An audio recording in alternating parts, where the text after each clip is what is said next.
Are you tired of the same old sports media? Are you tired of hot takes, arguments, and questions that are just completely off base? Luckily, we have something for you. Touchdowns and tangents. Of the people, for the people, by people who care about the culture and all its concise commentary.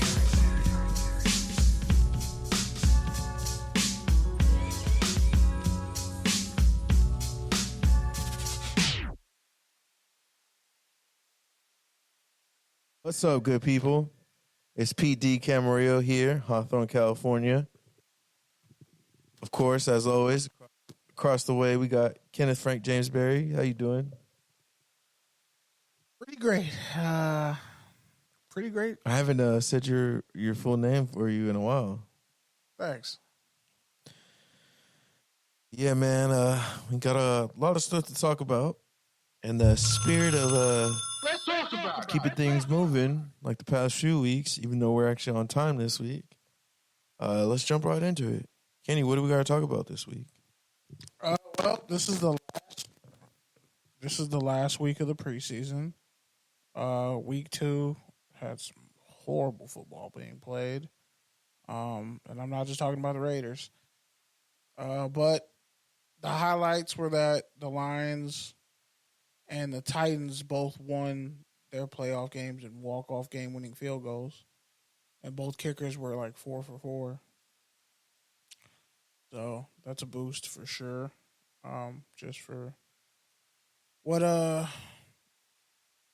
for those teams, especially the Lions beating the Chiefs, and then Mahomes threw that no-look pass out of pure frustration at Travis Kelce because he ran the wrong route, and then just throws a perfect behind-the-back pass. Like, that was just the craziest shit. Mostly, more people got paid. Yeah, that's kind of been the big news of the week. A.J. Terrell got a 4-year, $81 million contract extension. $65.8 million guaranteed. He's now the second highest paid corner ever. Your guy, Chief Center Creed Humphrey, he agreed to a 4-year, $72 million contract extension. Super Bowl champ. And Cardinals center Hjalte Froholdt. I don't even know how to say his name.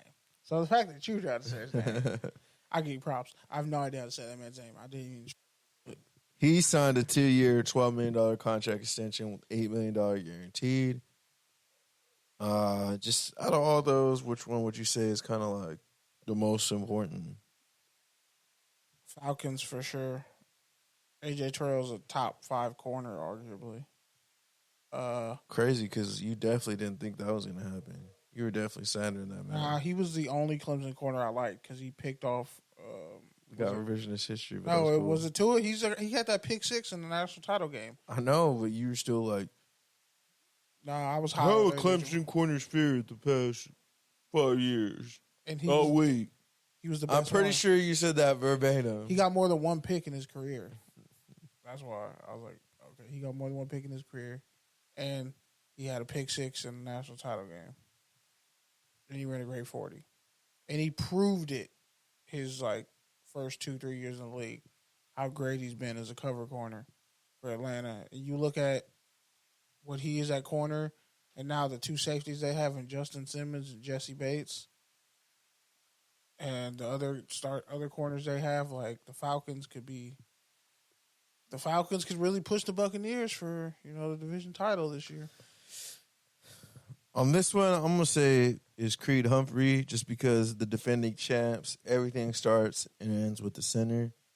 In the past, the Chiefs have been known to kind of cheap out on the offensive line around Pat Mahomes, but I think making Humphrey a priority and signing him before he hits the open market, I think signifies a certain kind of change as far as locking in the guys around Pat Mahomes. And if you look at that interior offensive line, they're a relatively young group, and they've all been playing together now for a few years, and so they're just going to continue to grow, continue to get better. Plus, I mean, considering they've kept Pacheco as their lead guy, they're going to continue to run the ball in between the guards and be physical, and that starts with Humphrey. So I really like that move. He's also one of the most athletic centers in NFL history, Boomer. especially when it comes to Oklahoma offensive linemen are starting to look bust proof. Like Oklahoma offensive linemen are what everybody thinks Alabama offensive linemen actually are. Somewhere Nikki's out there smiling. All right. Anything else you want to talk about before we jump into college football? It's kind of ironic. Not that the Lakers beat the Supersonics, but CD Lamb still hasn't got paid. No, that Brandon Ayuk still hasn't got traded. No, that like all these quarterbacks being announced as starters. The preseason games. It's like going and announcing. It's been bad. It's like going and announcing your torta as your baby mama.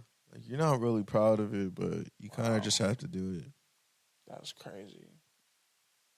Because I'm sure you're probably thinking of homies that are like that, where it's like, I should probably refrain from this conversation. It's like, bro, should I be happy for you, or is this a cry for help? Did you give up? Did she domesticate you? Like it's alright as long as she like loves you back, like cool. But like, don't do it out of convenience, and then she actually doesn't really rock with you like that. Then it's sad. But yeah, hopefully we'll see some movement on that front. Otherwise, I mean, this is the last week of preseason.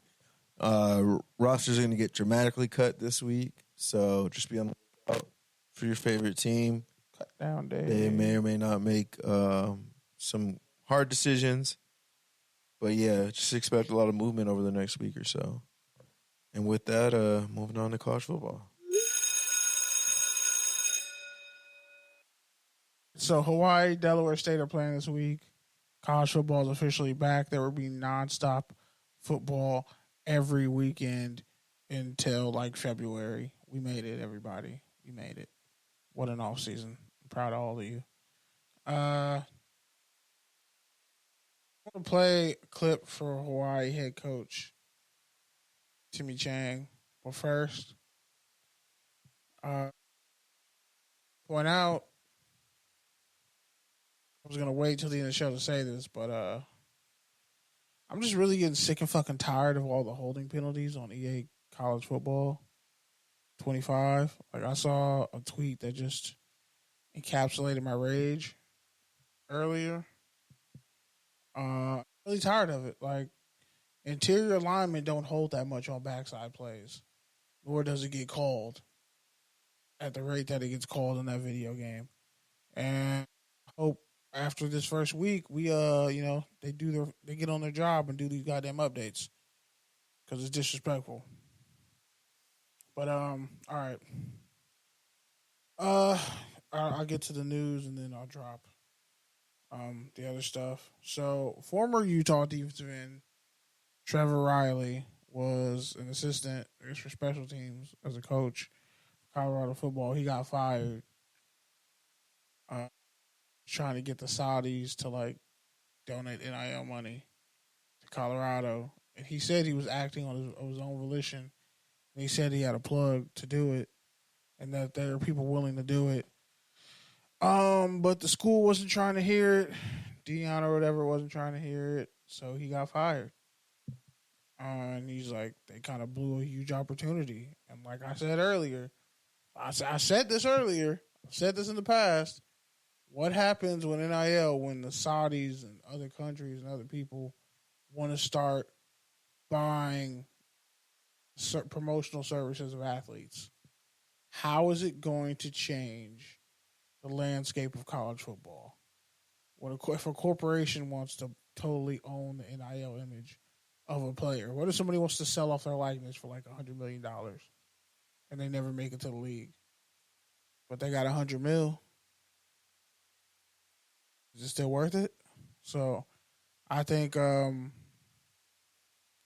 kind of going under the radar, but I really think people really need to pay attention to that.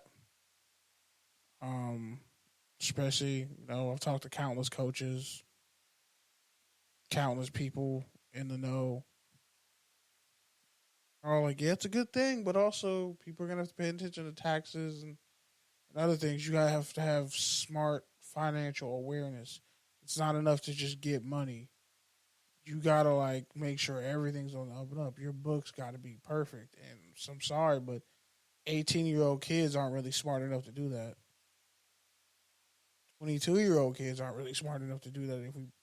Unless you're like a math major, not everybody has the wherewithal to do that. And I just really hope that the business departments at these colleges really offer up some type of counseling services, like mandatory counseling services for money management to these players who are getting these NIL opportunities. Because there are plenty of coaches who are former players who are tied in, could probably get on a plane and get somebody some Saudi money. So, where does it end? Where does the NCAA come in? Can you even, police something like this? And they fired him, and Colorado was like, yeah, we agree with this statement. He acted of his own volition. Nobody told him to do this. He did it on his own, so he got fired. Now I'm going to play an interview that I did with Hawaii coach Timmy Chang. It's media day, and it's him talking about some players. It's really interesting because Logan Taylor, who I think is now a sixth-year senior, even though he went to a junior college first. He went to El Camino first, then transferred to Hawaii, and he's like their starting middle linebacker, I think, and he tore his ACL. He's like their best defensive player. He's like the heart and soul of their team. And, yeah. So here we go. Special is it? Obviously, Logan got injured last year. He said, he's your loudest player, maybe even your dirtiest. But to have him rebound from injury, coming from a JUCO, his last year now, how imperative is he to your defense, to the team? Oh, I mean, to the defense and to the team. I mean, you can't get players like Logan Taylor and stories like his. As you said, coming from a JUCO, coming from Southern Utah. I didn't know all those things. I know the man I see today. The father of two, the preacher, the guy standing in front of hundreds of people on Sundays, preaching the good man's word, as well as bringing and congregating his teammates together and just being a leader. I mean, you cannot duplicate that. That there's only one Logan Taylor. I'm so happy to have him back. And unfortunately, from an ACL injury that he's still overcoming, but his presence and his understanding of what we want and expectations of what we want, he truly understands. And he's the reason why we're next year, I don't know what our record, what we'll be talking about what our record is, but he's putting us in position to be successful. And with, obviously, COVID ruined a lot of people's lives, especially a lot of the high school kids. Some of them didn't even play maybe 2 years of high school football. How do you kind of nurture that group in, those freshmen, maybe even transfers, whoever, to kind of just acclimate them to just being at the college level and knowing, okay, football is not going to be taken from you? How do you kind of deal with that and also try to have the seniors tell them, look, this is the standard for the program? Yeah, the players that have lived through it, that have moved on, and the last of the COVID players that are going through it. I mean, which is such a unique time, and these guys, in their fifth, sixth year and plus, they've got to experience something different and put a notch underneath their belt. These young guys coming out, they don't know any different. But the development is still the same. You lean on your experienced guys to help to teach them the ways of what your locker room should look like, what your discipline should look like every day, and what the expectations should be, and then hold them accountable to that. And so, in Hawaii as well. I mean, we were kind of the last ones to get out of COVID, and so these guys have been going through something different. A couple head coaching changes, a couple different offensive coordinators, defensive coordinators, but but they've been consistent and they withstood the test of time, and so I'm excited about that. In regards to NIL, how has the community supported the team? Because obviously NIL could be different, whether it's buildings, weight room equipment, whatever. But like, how have local restaurants, whatever, supported the team in regards to that? Yeah, I mean, Hawaii is very unique, and so just for instance, we started with the help of Ryan Tanaka, an entrepreneur in Hawaii. We started this thing called Brotherhood Grinds, and it was one to help feed the kids and get more food into their bodies and get them bigger and stronger and faster and all those things. But it's really helped to develop a different type of niche on developing a life after football. And so not only do we have 30 plus restaurants participating in feeding the kids every week, we have about 30 different businesses from lawyers to real estate people to developers to Congress people that all help in developing life after football. And so there's I'm sure 130 different teams, you'll find 130 different ways on how people are using NIL, but that's just an example of what we're doing out there in Hawaii and just building life after football. And lastly, with the NCAA, the football video game coming out, how many of your players have you at the school and let them know, like, yeah, those are all my records? Oh no, I try. I don't ever put those things out in their face, because I want them to be their own person. But how cool is it that our guys get to start to play themselves, play our playbooks, play our conference flows, play different teams in different areas, and really, video games and it's a part of our culture. I bond with it over my, I bond with Fortnite over with my kids, and to now play Madden and now getting the NCAA game back. How cool is that for our guys? I'm excited for all student athletes across the country to start playing, and I know they're excited as well.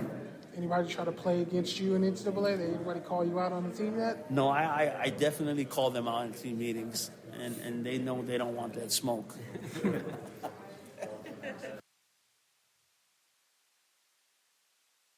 That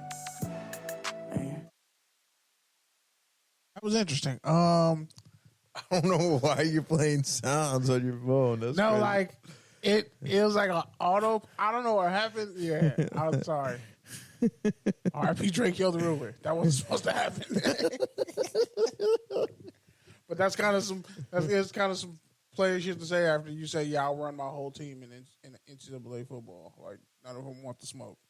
So salute to Coach Chang in regards to that, and we'll see how they do against Delaware State.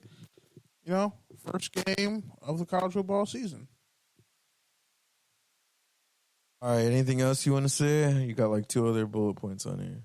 Already talked about it. You talked about Trevor Reilly? Yeah. I missed that. I literally was talking out loud and words are coming out of my mouth. Like you can listen to the playback. I believe you, man. Just zone out. We talk about college football. Yeah. But you're going to be the main one texting me Mountain West storylines. Any hoodles. Commanders named Jayden Daniels starting quarterback. Take or tangent, Kenny? Who else were they going to name? He scored enough touchdowns. He moved the offense. You really just got to protect him. I mean, what's the point of sitting him on the bench? You don't really have a choice. I think they have enough coaching around him to coach him up. Maybe not the coaching around him that'll get him to like a Patrick Mahomes level or like a Lamar Jackson level, but there's enough competent coaches in that building to at least try to put together an offense. Yeah, I just think it's crazy that they were already kind of scraping the barrel for receiver, and then they traded Dotson today. So like we were gonna talk about that, you kind of just like jumped the shark a little bit. But. yeah. So yeah, I don't know, man. But like, yeah, it's good he's starting. We've already seen the Mariota show 3 times. We've seen glimpses of Driscoll. Like, no one's in a rush to see those guys again. So it makes sense to start Daniels. I just don't know if they have enough around him to make him successful, or if they're just throwing him into the fire and he's gonna fail. Hey, did you know Cleveland Farrell was on the Washington football team? Yes. The Commanders. The Washington football team. They're the Commanders. Yeah, this defense is kind of a hodgepodge. Michael Davis is a starting corner. That's with crazy. Noah Igbo. Say that again. Nigerians are going to come. Africans are going to come after you. But they got Jeremy Chin and Bobby Wagner. I don't trust Auburn. And corners. Frankie Love. Louisville. He's Polynesian. Come on. And Dante Fowler. Senior? The bench. I think he's a junior. Junior. Bears will be trading for Jonathan Allen, hopefully, because this team is trash. Austin Eckler ain't even starting, bro. You can't even beat out a guy who got shot a year ago. That's crazy. I mean, many men wish death upon him. And, you know, it's obvious he's here for a real. It's obvious he's here for a real reason. Hope Chris Rodriguez beats out Austin Eckler. I'm just saying, you know, they got hit like he got hit, but they ain't fucking breathing. We got it. We got the wordplay the first 3 times he tried it. I know. I totally stomped all over that shit. All right, moving on. Broncos named Bo Nix their starting quarterback. But Tiger to a Duck to a Bronco. Rod. It's really the smartest choice. Sean Payton can mold this offense around him. He's mobile. He'll get the ball out. He showed he could at least lead the offense. He doesn't make a lot of mistakes. He really doesn't. So my tangent on this, I'm going to reference one of the greatest players to do it, Tom Brady. He opened up about it this week and was like, yeah, I basically hate that we expect quarterbacks to be ready so soon. The only reason why they're even able to play is because the rules and the offenses has been dumbed down so much to benefit quarterbacks, to benefit the passing game. That's really why these guys are playing. And yeah, I mean, it sucks, especially if Penix doesn't end up starting and these other guys end up starting. Sucks for them because if they ultimately fail and Penix ends up being the best quarterback in this class, you're going to look at it and just have to rethink that whole strategy of hey, we need to play young quarterbacks. It's like, nah. Some might say that Michael Penix Jr. isn't a young quarterback. I mean, he's younger than Bo Nix. He is, and better. So there's that. But yeah. AJ McCarthy's out for the year.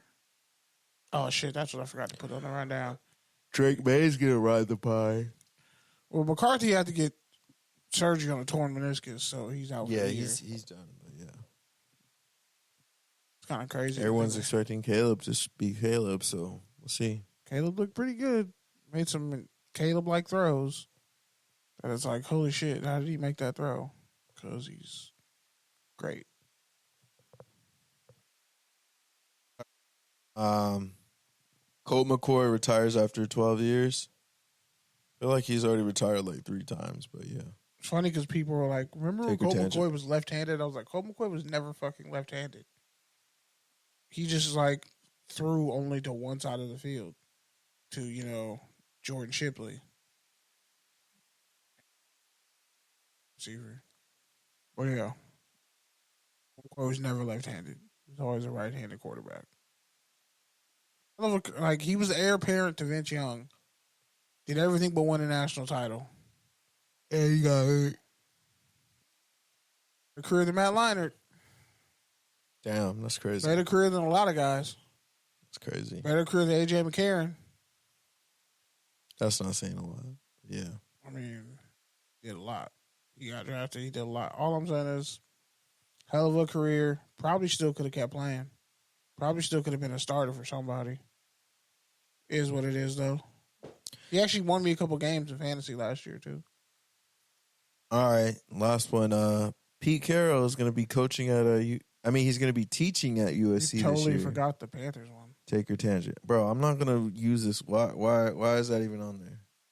Because he hasn't played all preseason. Who cares? What if he gets hurt like the first? Bro, break? you're literally, bro. Hold on, Kenny. You, Kenny, a fucking exclusive beat writer. You, Kenny, a dude who headlines breaking news. You put that a starting quarterback is playing in a football game on our fucking rundown. That's my tangent. That's my tangent on this fucking topic. And that's why you're smiling in shame right now. It's not shame. It's never shame. It's never shame. You fucking know better. I mean, it's like he hasn't played the preseason at all, and now he's playing in the preseason, the most meaningless game. Why is he going to be out there? Why is Bryce? Like, all the other starting QBs played. Or not all of them, but like, hell, Mahomes is out there playing. So why is Bryce Young not out there playing with that trash-ass Panthers offense? Is their O-line that much better or that much worse? I don't know if I would have him starting. I think it's a bad idea. But hey. I mean, C.J. Stroud was playing. Josh Johnson went 12 for 12. Which, by the way, I wish Josh Johnson was on the Raiders. Wasn't he on the Raiders before? He was, and they let him go. All right. Anyways, Pete Carroll coaching at USC. Take your tangent. Really dope. I mean, teaching. I'm sorry. I keep saying coaching. Teaching. I mean, he's probably going to be coaching in there, too. It's going to be a hyped-up syllabus. I just hope I'm not like a power back in that class. So I'm supposed to get the ball on the 1 yard line because then, you know. Haha. I doubt he'll be coaching there because you're one of the first people to admit that, Lincoln Riley be Lincoln Riley. So I doubt he's going to allow one of the greatest coaches ever into his Hey, here's the guy you're being compared to. Yeah, so I don't foresee that happening. Yeah. If anything, I could foresee he should lead them out of the tunnel, though. Foresee him consulting down the street, but I don't know if he would do that. He's not consulting UCLA. He's a USC employee. He can't legally even do that. No, he could. He can't legally do that. Yeah, he can. He's not an employee. He's an adjunct. It's not an employee. It's contract work. I thought he was going to be a full-timer. No, it's contract work. He's a consultant as well. So I just don't think he can do whatever the fuck he wants. Yeah, that's true. But, yeah, man, I'm just going to say this. I mean, I would sit in on his class. I'd crash his class. I'd actually show up to his class, even if it was at 8 a.m. on a Friday. I'd sit in the front for sure. And, yeah. He would ignore you. I'd probably get a water boy joke in there. He probably would ignore you. That's the fucked up part. Yeah, coach. Especially if anyone ever tell you look like the coach from Waterboy? Henry Winkler, and then he'd be like, hey, you look like the Ting brothers after they got off roids. Wow. Or while they were on roids. Oh, Dallas Sarts looking motherfucker. He might say that. You never know. He might say, you look like Mexican Oscar Lua. He's just going to roast me? You like Mexican Oscar Lua? Me and Pete Carroll are just going to get a roast? Your name's Pete, and you're from the IE. You went to all the high schools of the teams that like he recruited I would against. for sure call you. I'd be like, yo, me and Pete Carroll just got to do a fucking roast off in front of the whole class. When? Tell me. Did you record it? You have to record. You have to record the audio. You can only play it for me though. Lead it. You like fat Aaron Hernandez looking motherfucking boy. I told you he's gonna call you Oscar Lua. You look like Mexican Lofa Tutupu. All right, the Eagles traded a 3rd and 7th round pick to the Commanders, a team in their division, for former 1st round pick Jahan Dotson, and a 5th round pick. What the fuck are the Commanders doing? He was a 1st round pick. Wasn't he from TCU? No, Penn State. Oh yeah. Ran a 4.42, I think. Faster Godwin with better separation and actually a vertical jump ball guy. But he led the league in drops with 10. Really? He led the league in drops? Mm-hmm. I mean, unless they're planning on really getting Ayuk. That's the only way I could think of it. Like, you would justify getting rid of Ayuk. Or you're getting rid of Jahan Dotson, sending him to a rival where you know he's not going to play because the Eagles have fucking 17 receivers. And if you're not A.J. Brown and Devontae Smith, you're not getting getting the ball first. Ask Julio Jones. Ask player formerly known as Roddy Anderson. Ask John Ross. Ask it sounded like two other players last year too that I can't remember. They're so deep at receiver. Shoot, they'll probably sign Odell at some point. They got a tight end. I mean, Odell's on the Dolphins. He might get cut. We don't know. But yeah, man, I'm gonna say it's a touchdown just because, again, like I alluded to, the Eagles just kind of stack receivers. I mean, let's not pretend like Smith and A.J. Brown haven't had, little banged up injuries the past couple of years. So Adam Dodson, it doesn't hurt them, right? Legit number 3, I guess. Good price. Legit number 3, like you said. Not honoring his 5th-year option. And guess what? You take him away from a rival. So. And they got extra draft picks, so now I guess that trade to San Francisco, if they trade, it's just weird to see the but yeah, I like the angle you're thinking trade. about with Ayuk. Yeah, for sure. Because that clears out a lot of space, and shit, instead of honoring his 5th-year option and having to pay Jahan Dotson, shit, just pay Ayuk. And now you have Scary Terry and Ayuk, but Scary Terry's gonna want a boost in his contract because he's like, you're not fucking paying Brandon Ayuk more than me. No way you're not. No fucking way. All right, the Vikings signed Stephon Gilmore. Touchdown or turnover? Touchdown, Gilly Lock. It's interesting that he chose Minnesota, but surprised he didn't hit up the Falcons and be like, hey, you guys just got Justin Simmons and Jesse Bates, and you have Terrell on the other side. What's up? Yeah, you got Jeff Okuda over there, and the corner from Utah, Clark Phillips, and probably somebody else. But, like, you can have me. I mean, he pretty much takes over the Pat Peterson role, right? It's like the elder statesman in the locker room. Jackson. Dude who can step up and cover number 1s, but you don't really need him to. Yeah. He can cover number 2s, number 3s. Excellent right now. Because they already got a first-round corner. So, yeah, I mean, I think it makes sense. Now. I mean, I guess it's a patchwork defense. You double down on your strengths, right? Brian Flores is there, so he's already coached Stephon Gilmore. Yep. But, yeah, I mean, I'll say it's a touchdown. It's definitely not a turnover. Browns trade kicker Cade York to the Commanders for a 7th-round pick. Touchdown or turnover? Yeah, I guess it's a touchdown. They cut Riley Patterson. Cade York was doing pretty good. And since the Browns already had a kicker, trade him. Making really smart, competent moves as of late. Yeah, for sure. And then, let's see, there's one more I wanted to get in.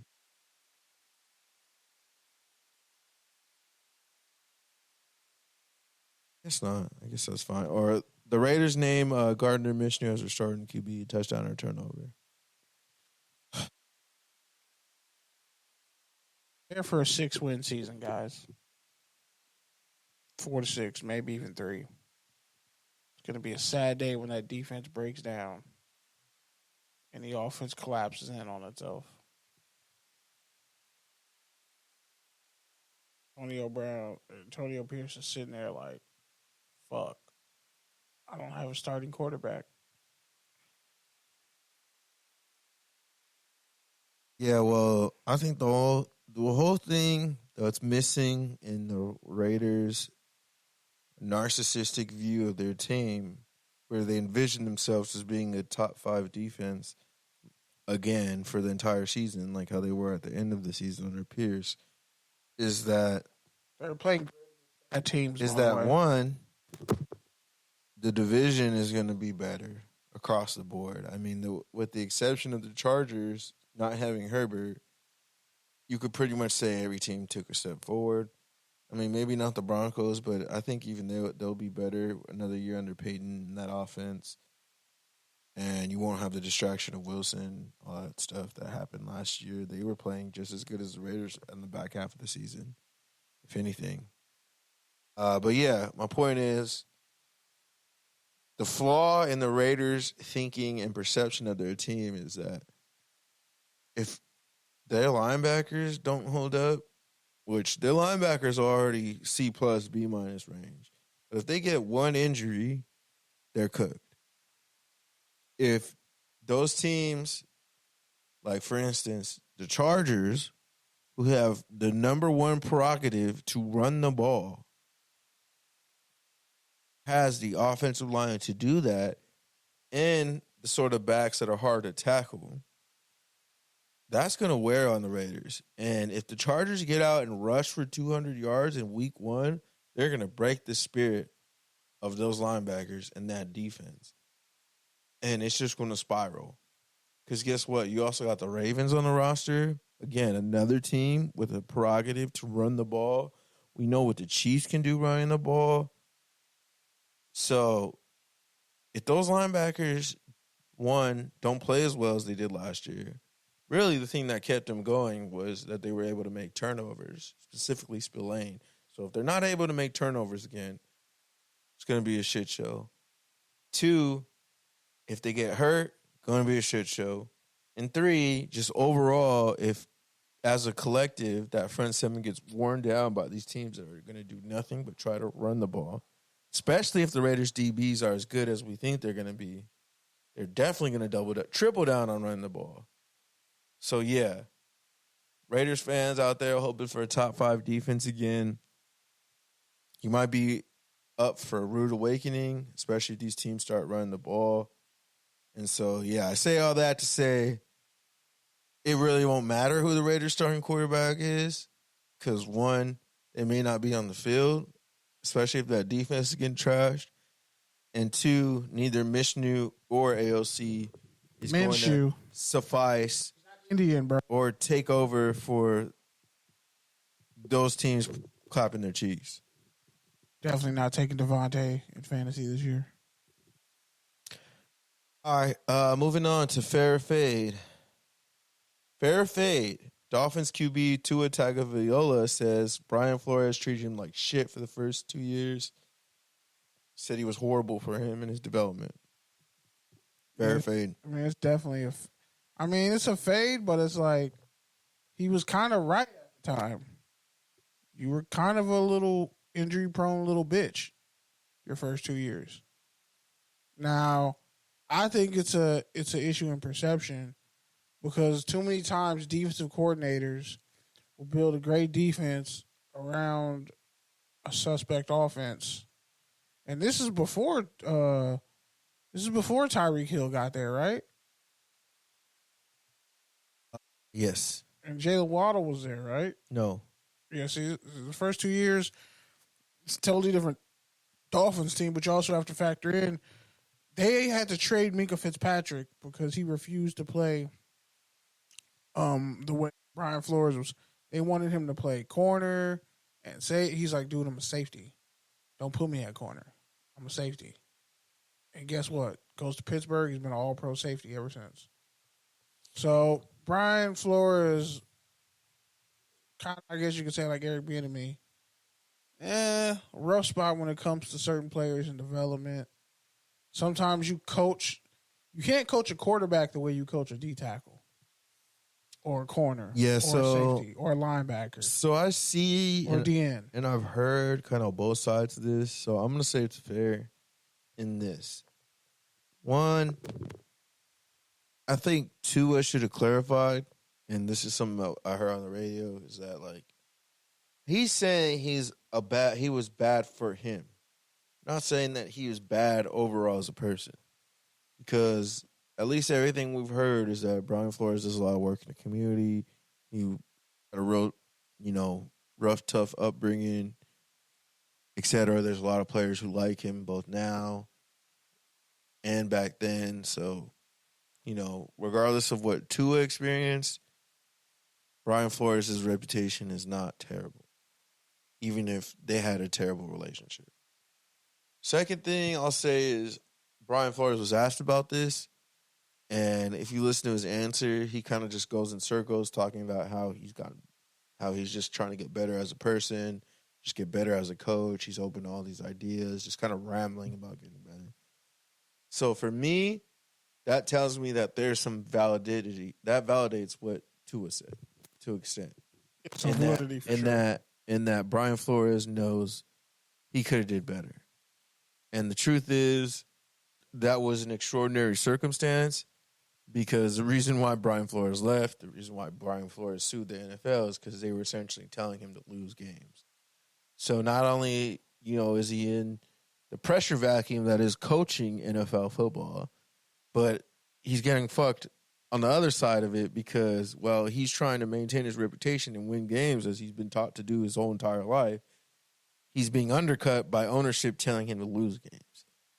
So clearly it's not a healthy situation. Shit rots from the head down. So if that's where Flores' head is at, I could imagine he wasn't the best person to work with. So I'll say it's fair for Tua to say it. And I'll even say that it was fair for Flores to do what he did. But to Tua's credit, those 2 years were the outliers. And someone else said that on the radio. We saw him have success in college. We've seen him have success since Flores. Even Flores, we've seen him have success as an assistant. He's continuing to have success. So those 2 years for both of those men are just throwaways, outliers. And I think that's just kind of the context that we have to look at it at. But yeah, moving on. So basically, there's this whole flag football beef going on. Terrell Duchetti says he's better than Pat Mahomes. Wow, Duche, whatever. You said do shitty, bro. That's crazy. That's I said do shitty. You said do shitty. Exactly. do shitty. You literally just said do shitty. That's a great nickname. You literally said do shitty. I meant like, I want you to play this back. I meant like douche titty. That's even worse. How would you make that worse? Do shitty. Like douche. No, Eddie. like Duchette. That's what I was trying to say. No, like people. He's from Louisiana, so when people have that kind of name, I know he's they're Creole. Yeah, I got that. Like, anyways, holy shit, that was terrible. Moving on. Jesus. Duchette says he can't sit. Say Duche. Just say Duche. Duchette? Duche. The T is silent. Duche. Duchette. Duche. Duchette. Oh my God. You're doing this on purpose. No, yeah. It's racist. No, It's yeah. racist. No, yeah. Anyway, so Duche. Just say his name. His name's Darrell. Just say Darrell. Or Daryl. Fuck. Ew. Anyways.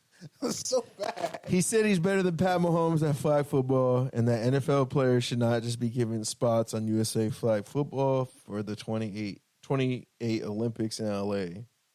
Fair or fade, Kenny? You know me about years. What do you think I'm going to say? I don't fucking know. I'm not even trying to predict what you're going to say. Just say it. I agree. He's kind of right. Not about the Mahomes thing. That dude's a better thrower of a football than you. Like, yeah, everyone's been roasting on social media. That part was crazy. Because his release looks disgusting. Knucking futz. It's like almost as bad as a white dude. I've definitely seen girls flag football quarterbacks throw the ball better. With way less hitch in their throw. Like, he throws like his wrist is dislocated. That shit's gross. I throw better. My release looks better than that. Bro, someone in the comments was like, he throws like he's ready for Capri Sun and Nuggies after the game. He throws like he literally like throws Nerf guns at little kids. Like, that's what the release was like. But yeah, go ahead. He's 35, which is crazy. He's 35 playing flag football. But you got to understand with these weekend warriors and like these cats who are really great athletes, but just not in a field that will correlate. He's probably like the Michael. He led them to a championship a couple of years ago. Like, so in a sense, he is right. Flag football is not 7-on-7, and it's not the old way. Obviously, like, yeah. You have these players have the technique to beat guys off the line, but that's not what flag football is. That's why, like, there are women who play flag football and it's co-ed. There aren't any women who play in the NFL, but there are girls. We saw it because the high school championships just wrapped up. Like, women are great athletes too, and there are women out there with ridiculous speed and agility who can get open and get jiggy and take somebody's ankles and take one to the house in flag football. Like, you eliminate the core of what flag football is when you just put NFL players out there. Now, even if they're a bust, like, it's a different sport. It's like when I was covering women's badminton at El Camino College years ago, and the whole team was soccer players who were learning how to play badminton. Now, you would say, who's going to win? The girl who's really athletic and can play soccer, who's playing badminton for the first time, or that random girl who you don't know is like a server at a restaurant, and she's like a fucking god-tier badminton player. Like, she is like the fucking Lisa Leslie of badminton players. And she's totally unassuming. You eliminate that entire person's story and that entire person's commitment to the craft. So, yes, I don't think NFL players should just get all the spots, because guess what? If that's the case, then we need to put NFL players on the tackle football team. That's where they need to be. So, let me drop in here and I'll just say this. He's totally wrong about the Mahomes thing. That's crazy. But Lamar and flag football would tear ACLs. I'm just gonna say this. Kyler and flag football? I think like what you said is fair. Like, I think he's right. Like, we can't just give the spots to NFL players. But also, you saying you're better than Mahomes, a quarterback who's doing shit that we haven't seen in the existence of the sport, that's fucking crazy. So that's definitely a fade.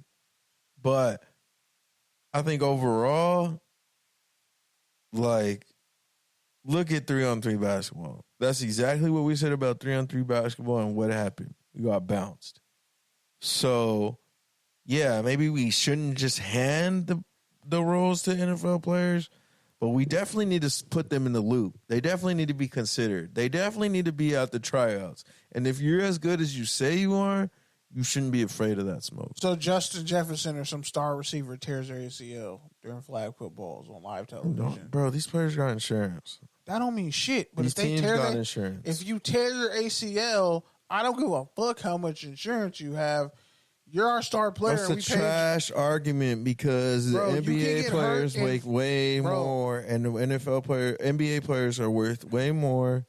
They are way more important to their team and their franchise, and they do it. Do you realize there are NFL players who aren't really allowed to go skydiving? That's not really an excuse. There are things in NFL contracts.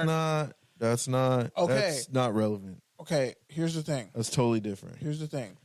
Anyways, can I finish? I haven't finished saying what I'm going to say. No, the point you threw out is kind of crazy, because it's all fun and games till somebody tears their ACL in flag football.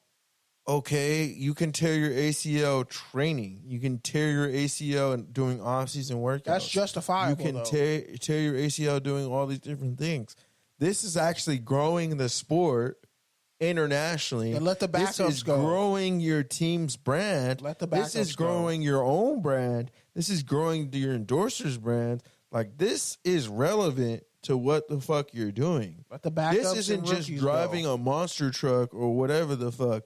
Like, let the practice and besides, we know half of these Georgia players are risking their own life fucking driving anyways. But let the college kids, let the rookies. Damn, I can't even get a chuckle off that. No, because you were making a serious point, and I was letting you cook. I don't want to laugh at it and diminish it. And that's crazy because, Georgia. But, nah, for real, like, let these washout high school football players and college football players and even XFL guys, let them go do it. But if I'm the NFL, you're not playing in the fucking Olympics. They're already negotiating it. It's going to happen. Shit. Okay, somebody touched Mahomes. What's gonna happen? It's already gonna happen. Somebody from another country, from like fucking Denmark, hits Mahomes or rolls up into his leg. What's gonna happen? Jalen would be nice. Jalen Ramsey, yeah. Odell, I was saying Jalen Hurts. Honestly, like I said, Kyler Murray flag football is a cheat. But that's what I'm saying. You won't even need to get a top 5 quarterback. Malik Willis? A top half quarterback. Get Malik Willis. Get a top half quarterback. Get Malik Willis. But yeah, I just think we got to put the best product out there, because putting a mid product out there didn't work for 3-on-3. But if you're too dominant, you hurt the sport. You put a cap on the sport. It's like, okay, if you're not... Well, that's what they said about baseball and softball, and guess what? They're back. But baseball and softball... They're back and better than ever. Softball is underfunded. Baseball is just racist. They're better Softball's underfunded. Baseball. But I'm just saying, racist. when they were in the Olympics before, we dominated, and then they took it out, and then but that's guess what? softball. The rest of the league got better, and now it's back in the Olympics. Softball's a level playing field. I'm talking about both sports. Baseball is just racist and stuff. softball. And baseball keeps getting their ass kicked. And baseball also has the World Baseball athletes. Classic. Baseball also has athletes that are worth more important to their team, and they still were participating. Did America in the win the World games. Baseball Classic? No, right? They got their ass. They've been getting their ass kicked. America's been getting their ass kicked. What's your point? But guess what? What's your point? That didn't help grow the sport. Yes, it did, because it's back in the Olympics now. No, what I'm saying is, you look at the World Baseball Classic outside of the Olympics. That is a great spectacle within itself. Look at the NFL. Great spectacle within itself. If anything, I'm sending bench warmers, backups. Hell, I'll send T.O. I'll send Chad Johnson, like I said. That's not enough. It's not enough, but I'll even send a Kaepernick. I think you have to, guys who aren't retired but want to retire. I think you send guys who are on their way out the league, but you don't send all your star players. I'm not sending Caleb Williams to go play flag football. Fuck out of my face. Mahomes don't need to be there either. I'm the chief. But if they want to play, you can't stop them from playing. Yeah, you can. It's in your contract. You're not fucking playing. That's what I'm saying, though. They're negotiating They're negotiating it so that players can do it. I would pay money to see Jameis Winston in a flag football game. That shit will be lit. And give me Michael Thomas. Yeah, that's the point, bro. It's just going to be a mid-ass product. But that's fine. But here's the thing. If they can't beat guys... Those players can go and play for other countries and get visas and shit. Just like the NBA and the MLB Why the and fuck all that would shit. Michael Thomas from LA, why would he want to go? He went to Taft High School. He could go get a fucking visa for Barbados and play for Barbados. I don't know. Why would Barbados need a flag football team? Why the fuck would Joel Embiid play for France? He's a coward, and we know he's actually French Canadian. Why the fuck is Bam Adebayo playing for the Team USA when he was playing? Why was Cat on Team USA when he was on the fucking Dominican Republic team? These players play for whoever they want to play for, bro. That's because they're not that serious. Mixed. But yeah, some of these guys don't have that lineage. And what? Okay, Kyler Murray. It ain't got nothing to do. Kyler Murray's going to play for Korea. It ain't got nothing to do. Kyler Murray's going to play for Korea. It ain't got nothing to do with lineage. You could get a visa anywhere and play anywhere and get citizenship and play anywhere. Why the fuck would I want to do that? It's not like Stephon Marbury. We went to China and became a bigger legend. If you want to play, if you really want to play in the Olympics and you're a second string guy who's not going to make Team USA, you can get your visa elsewhere and play. Or you could just join Team Olympics and say, you're not sending my star fucking player. I'm not sending Sam Laporta to go play. I'm not sending my first stringers. I'm not sending my franchise guy. I'm not sending Jamar Gibbs. Bro, they're playing anyways. Shit. They're playing anyways. You act like players just sit around on their ass all day. And actually, the truth is that you don't want to acknowledge is that playing the game is actually less injury than fucking training. Because training, you're doing the same thing for the millionth time and putting your joints for the millionth time. But you can tear your ACL. At least for a game, you're doing different shit that you don't do every single day. Like it's spontaneous movement. I get that. And it's not contact. I would just not even want to risk it. If I was that's fine. I'm not saying you have to play. I'm not looking at Pat Mahomes, Jamar Chase, saying, Justin Jefferson. I'm not saying, hey, you have to play. CeeDee Lamb. I'm not saying, hey, Lamar Jackson, you're the best quarterback. You have to play. But if Lamar Jackson wants to play, he should be able to play. And if he goes out there and competes in whatever sort of tryout they have and makes the team, he should be able to play. And we shouldn't have two thoughts about it. That's all I'm saying. So if an NFL player can't make a flag football team, does that hurt his contract negotiations? Yeah, it should. So if Mahomes gets cut off the team, because Kaepernick and I don't know I mean, it won't directly impact his contract negotiations, but if I were the team, I'd be like, yeah, Josh Allen, Lamar. you got cut, bro. Like, you're not that good. But yeah. Okay, let's find a guy on the bubble. But even let's say Dak wants to go. Even if you look at like in basketball, Team USA, a lot of players that take the jump from, let's say, starter to all-star is because they played all summer with Team USA. They played all summer versus their peers or some of the greatest players in the country, greatest players in the world. Helps them ascend to a whole nother level. That's when Klay Thompson made the jump. That's when Paul George made the jump. That's when a lot of these players... No, not really Steph. But Steph was just hurt, and he got healthy. Yeah. But that's when a lot of these players really make that next jump. So you know who it didn't help? So, yeah. Kobe, Melo. Because they were already, what? Certified ballers. What the fuck are you talking about? I'm saying this doesn't do anything to help Joe Burrow or any of these other guys who are already made men in the NFL. It would only really help the guys who haven't made it yet.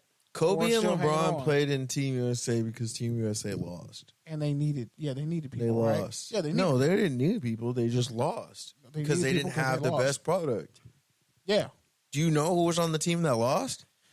It's disgusting. I think Tyson Chandler was on it for sure. There was a couple Tony Snells on that team. There was no Tony Snells on that team. Tim Duncan was on that team. Kevin Garnett was on that team. Keep going. Was it Mark Stoudemire on that team? Or was that the year he got hurt? Steve Nash might have been on that team. No, Steve Nash is Canada, bro. Oh, yeah, I keep forgetting. So this is how I know you only care about track in the Olympics. I mean, you got me. You got me. Ooh. Nah, I actually care about like swimming. Seeing how badly Katie Ledecky is going to beat somebody is impressive. And gymnastics for like 5 minutes. And I'm like, all right, I'm dizzy from seeing people move that fast. I think I have vertigo. I can't really watch gymnastics for too long. I really literally get dizzy. That's some superhero shit. They got muscles that haven't even been activated in my body. So 2004, when they lost and won the bronze medal and got blown out by Puerto Rico in the first game. Crazy work. Their team consisted of one of your GOATs, Allen Iverson, another dude you've already mentioned on this podcast, Stephon Marbury. China legend. A guy who was on the future teams, Dwayne Wade, Carmelo Anthony, LeBron James were both on future teams. They were babies. Carlos Boozer, Emeka Okafor, Sean Marion, Amari Stoudemire, Tim Duncan was also on the next team. Omar Odom, Richard Jefferson. So yeah, all those guys are pretty much all-stars. That's a trash team. Richard Jefferson. All those guys were all-stars. Richard Jefferson was an all-star? Yeah, he was. He had one all-star game. For 1.5 years? Yeah, pretty much. Well, Lamar Odom was an all-star. He's probably the only one who wasn't an all-star. I think Emeka Okafor was an all-star 1 year. Yeah, he was. Carlos Boozer was an all-star double 2 years. You mean Joe Budden? Athletic Joe Budden? But yeah, my point is, don't be crying if we get a bronze because that's what's gonna happen is we're gonna win a bronze and then everyone's gonna be like, oh, NFL players gotta play, and then they're gonna put out the fucking bat signal and it's like, bro, where was that energy before? Like, put out the best product or shut the fuck up. That's my whole thing. Well, you can't sing trash quarterbacks. That's the key. If you don't sing trash quarterbacks, you'll be all right. All right. Next one I want to bring up is NFL. They changed their gambling education rules this year. This is the first year where they were requiring every single player to participate in an in-person training session. I think before it was virtual. Like Malik Neighbors and Jayden Daniels had to when they made that $10,000 bet on Rookie of the Year. And they said, hey, guys, come here. Let me talk to you real quick. Yeah, you can't do that shit. Don't ever do that shit again. We will fucking obliterate you to oblivion if you do that again. Fair or fade? Fair. I'm just saying that because I had to review the whole gambling thing as, an NFL employee. But It's what it is. You already know what time it is. Don't gamble. You're not allowed to gamble as long as you work for the league. Plain and simple. Yeah, man. I was thinking about this one earlier, and I just think, I don't know, man. I think it's fair because they want to make sure, like, you're grasping the full seriousness of the policy versus, just another fucking HR training you have to do or another video you have to sit through or, paying someone to sit through the video and click through the prompts and all that shit. So I get that. They want to make sure every player is there, present, and so that they can be held accountable to it for future reference. But at the same time, I also feel like, does this really solve a problem, or is this just NFL checking a box so they can fuck you over later? So that's my whole thing. But yeah, I don't know. I mean, I guess in theory, getting everyone in a room and allowing them to ask questions should make it better, but will it? I mean, considering half these guys ain't going to class in like all their lives, I don't know. But determined. We'll see. That's disrespectful. They left college with degrees. Some of them did. A lot of them did. Some of them did. A lot of them did. Some of them did. A lot of them did.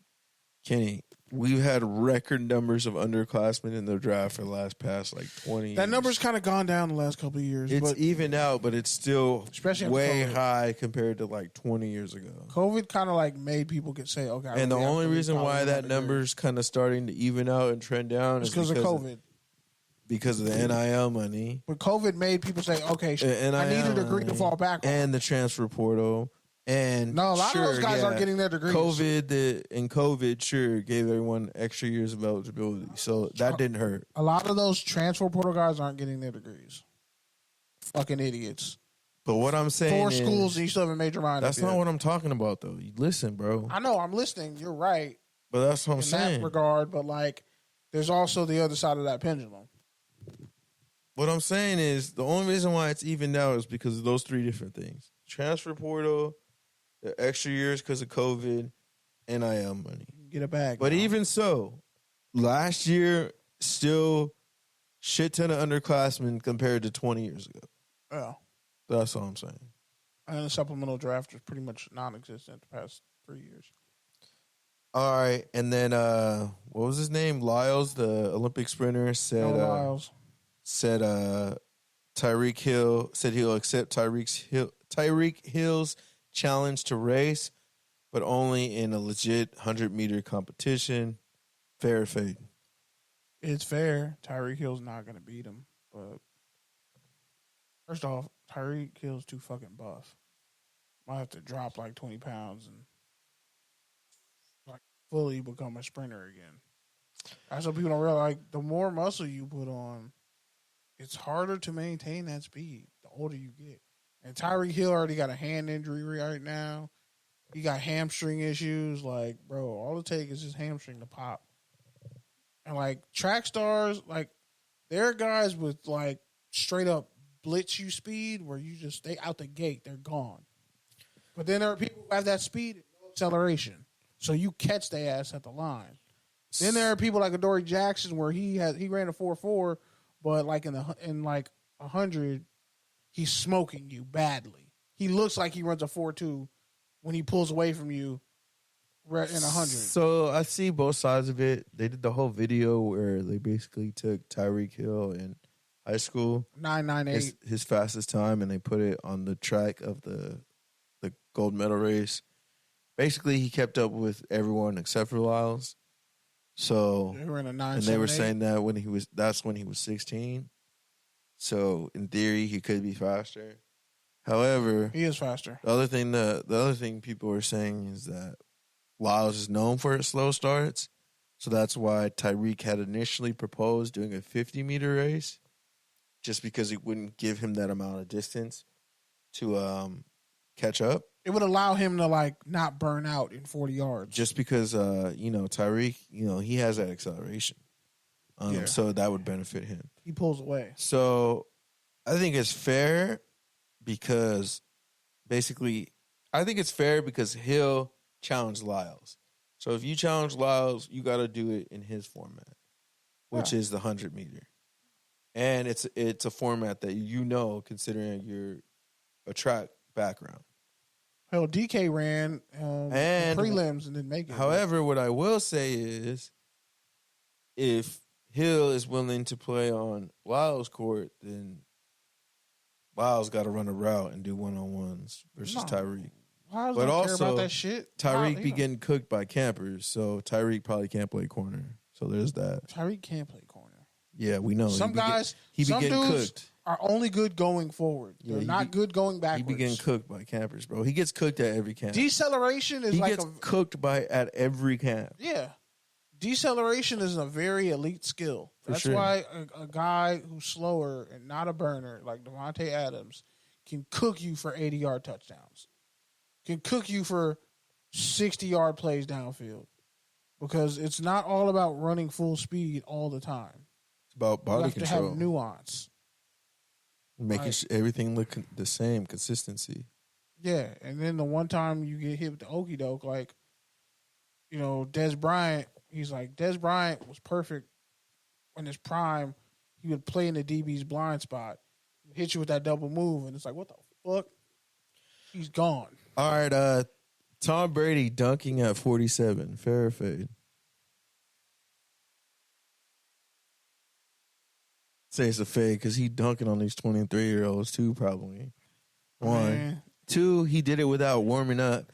And three, your favorite quarterback, yeah, I'm talking to you, fucking twisted-ass Raiders Twitter out there. Yeah, a.k.a. the Saints quarterback could never do that. So, yeah. No, actually, he was a hooper in high school. I know, but he can't dunk. Yeah, he could. Not right now. Yeah. I bet you he couldn't. I bet you could. He ran a 4.6. You can run that fast, you can fucking dunk. I don't think he if can you dunk, run bro. that fast, you can dunk. He's like 4 inches shorter than Tom Brady too. It doesn't matter. He's not 4 inches shorter than Tom Brady. Tom Brady's not that goddamn tall. He's like 6'3", 6'4". Okay, he's six. Let's say 6'4". I'm 6'1", almost 6'2". What's the height? He used to be taller. I'm 6'2", honestly. I thought you were like 6'3". He's 6'4". I don't know when I was 6'3", but shit, can I go back? I always thought you were 6'3". It varies. I'm taller in the wintertime. And then last one. But I'm lankier in the summertime. Travis Kelce's going to be in Happy Gilmore too. Fair or fade? I mean, that's not really a fadeable thing, but yeah. I'm going to say it's a fade because why the fuck is Travis Kelce, everything he does now a fucking ticker update? No pun intended. Actually, that was not on the NFL ticker. I know. I'm just saying in general, though. Like, because he stopped. Because of Taylor Swift? He stopped Swift? acting like a black. He stopped trying to cosplay a black guy and acted like a white dude from Ohio. Still gets a fade. Which makes it a fade. He gets a white guy taper. He gets the John B. taper. That's the taper I get, but yeah. It's not the taper you do. You don't. It just grows out. You try to get the John B. It just grows out. You don't consistently get. You don't consistently get your hair cut enough. I don't go every week, but if I did, it would. If you look went like and got your hair cut every 2 weeks, then yes. Anyways, get your hair cut every 6 weeks. The only reason why I brought that up is because I just wanted to say, man, I just want to slap that stash off of him. It's the cop stash. He looks like he got fucking shit on his face. What's the quarterback? What's the head coach with the mullet that you used to like but now you hate? He has a mullet? Yeah. And I used to like him? Yeah.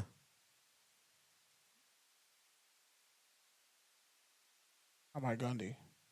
It is Mike Gundy. I was not the biggest Mike. You liked Mike Gundy, bro. I liked Oklahoma State players. You liked Mike Gundy 10 years ago. When I first met you, you liked Mike Gundy. I'm 40. I didn't like that Yes, you did, bro. I was a Bobby Reed fan. You don't even know who Bobby Reed is, I do don't. you? Exactly. You don't even know how messy or how but I'm just Oklahoma saying, State football was, bro. You liked him, bro. You're new here. You liked him. No, I didn't. Point is, it looks like he has that dude's mullet on his fucking upper lip. First of all, I don't like mullets. You liked him, bro. When we were doing Football Friday, you liked him. I liked Oklahoma State's color scheme. I never really was a fan of. Whatever, man. Not Kenny having a revisionist hit. I didn't hate him, but no, I was never a Mike Gundy stan. I never said you were a stan. Okay, then. So, like, clear that up. I said you liked him. In what capacity? In that you didn't hate him. Kenny, I don't know if you know yourself, but, like, that's a big thing for you. If I don't hate you, then I like you, yes. There's people I don't hate, but I don't like them either. But they're not around. So, that's probably why. Anyways. I mean, you kind of got a point, but, like, not really. Like, I used to I'm like saying now I used to you like hate Urban him. Meyer. Now you hate him. I don't hate him. I don't hate him now. Bro, you went on an epic rant on him like fucking 40 episodes ago. Yeah, it was justified. And you literally said you hate him. Nah. You literally were in that rant and you said, bro, you be blacking out, dog. I do be blacking out. You're your mom's son, bro. You be blacking out I'm my saying shit father's you don't son, even too. remember. You be saying shit you don't even remember, I store the bro. nugget in my brain, and then it's like, okay, Hulk smash. But nah, like I can tell you, I blacked out on Urban Meyer. Fuck him. All right, so that pretty much brings us to the close. You want anything you want to say to the people? Rant to the people? Yeah, watching Little Yachty self-destruct is beautiful and delicious to my spirit. That's crazy. Tinder tried to tell you, I don't care if you try to hang out with Lil Yachty. He ain't gonna give you no swag. And now Drake pretty much took Lil Yachty off songs that he's done. Lil Yachty started talking and running his mouth, and now Drake has no use for you. And now you realize you were a part of the Atlanta stimulus package. But hey, I have no sympathy in my heart for Lil Yachty. He's a cornball anyway. And you talked about Caribou and shit. I don't care if Caribou didn't write all their shit. Like, most of these rappers don't write all their shit. Most of these female rappers don't write all their shit. So, that doesn't shock me. But I don't ever really need to hear Yachty rap. He kind of has a couple good bars, and then he just says some stupid Yachty shit. And I'm like, see? Oh, yeah, and also, when Charlamagne the God was talking about, they were like, oh, Ludacris is the GOAT of Atlanta and not Future. I'm sorry. Future's the GOAT of Atlanta. Stop fucking playing. And if anything, I can literally cross-reference 2 Chainz' entire career to explain to you why it is not Ludacris. Because Ludacris fucking was charging 2 Chainz to get off his fucking label. He literally, in the song Saturday Night, he talks about it.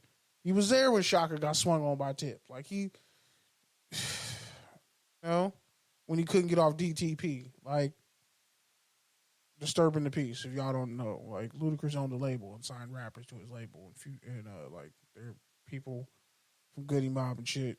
It was bad. Like, Ludacris had beef with the people for a while. Understand the beef was real. I think it wasn't him and Chingy beefing, but yeah. Anyway. Well, Chingy was on DTV. Exactly. And he was beefing with who? Nelly. But yeah, when you break it down, I'm just glad all these goofies. 2000s hip hop was kind of the golden era, though. Like, we were laughing and dancing that shit in middle school, not realizing these motherfuckers were saying "I will kill you" subliminally on a track. Not like, even just most that, of bro. Chingy's best songs are all "fuck you, Ludacris" or "fuck you, Nelly." I will murder you in cold blood. Not even just that, though, bro. It's just it's like crazy. It's just like, bro, you had like there was just so many hits at that time. Yeah, Ludacris had like a lot you of had hits. even B, like you said, Ludacris and Chingy were putting out number ones, bro. Yeah, like that's crazy. Like, we don't even, One Call Away. We don't even think about them as far as like GOATs or anything like relevant. But at the time, I was hoping Rich they were Boy just putting out number ones, bro. Yeah, and it helped that he was a DJ. And who had a better transition to level up out of hip hop than Ludacris? All right, man. Chris Bridges. What else? All right, lastly, got it. Excited for college football. Excited for things that are coming this season. Excited for the USC LSU game, which I will be at in Vegas. I'm gonna leave that morning. Get out there before the game starts. Yeah, it's gonna be a great time. Season's coming to a close. I think I'm gonna be in 9 fantasy football leagues this year. I don't know why I'm doing this to myself. people just keep asking, hey, you want to join my fantasy league? And I'm like, I say no, I look like an asshole.